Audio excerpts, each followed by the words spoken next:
We haven't gotten anything right in 2018. Millicent, unfortunately, we're doing a lot of what we've always done. Yes, there will be a few bright sparks. There will be a few areas where we've done well. Like where? We talked about the drive towards diversification.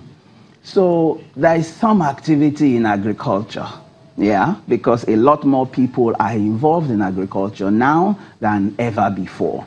Now, how easy has it been for them to access finance? How easy has it been for them to get land? How easy has it been for them to acquire the infrastructure required to move from rudimentary agricultural practices to an agribusiness, agro-processing environment? So in Nigeria, we're always a mixed bag. There will always be a few bright spots there. But the critical drivers of an economy, we are yet to muster the political will to make those things happen. What about some of those intervention programs that the government put in place? For instance, they want to do something about such that people can have access to credit for agricultural purposes, the Anchor Borrowers Program, several from the BOIs and all of those. Aren't they having any effect whatsoever? They are having some effect, but, you know, I work with facts and figures. So let the CBN, and they do put out this information from time to time, take a look at the implementation of these various intervention funds. So Anchor Borrower Scheme, Commercial Agri Credit Scheme, SME schemes, we're talking easily in excess of ₦1 trillion worth of intervention funds. The Bank of Industry has its own, and so on and so forth. The question is, what proportion of those intervention funds have been accessed to date? And the proportions that have been accessed, what is the performance? How many of it has been successfully repaid? How many cycles have we done? So again, ladies and gentlemen, my view is, let's go to the fundamentals, right? How do we bring down the cost of governance? Why should we spend 70% of all we earn on looking after individuals at federal, state, and local government area that are less than 5 million? We have a population touching 200 million. That's 2.5% of our population. How do we stop that? By sacking some people in civil service? Well, not exactly. What we need is a fundamental restructuring. So there have been, again in Nigeria, there is no solution that is new. There have been committees and multiples of committees that have looked at the government infrastructure, have seen the areas of weakness, have seen the redundancies, have seen the duplications. And there have been recommendations, and it's public knowledge. Certain departments and agencies need to be streamlined, they need to be consolidated. Where you have surplus, take the people from there and find productive uses for those individuals, rather than keep them as a drain pipe on the National Treasury, and we're not getting the expected Where do you results. think we should be looking into, for instance?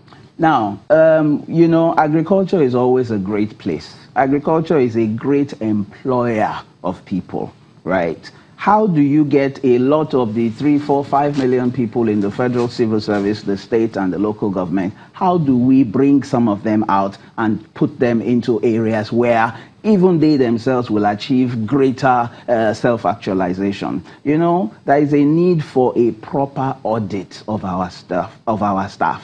What are their capacities? Some of these intervention funds should actually be given to some of these individuals to exit the system and now start to really contribute to the economy. There are so many different things that could be done. What comes to mind is those, you know, they've been given the mantle to actually make these decisions. What are your thoughts? I mean, the finance minister, the other ministers, and, you know, ultimately the president as well. Well, the buck stops at the desk of Mr. President, so all of the glory and all of the criticisms have to be channeled at him, not just him as an individual, the office.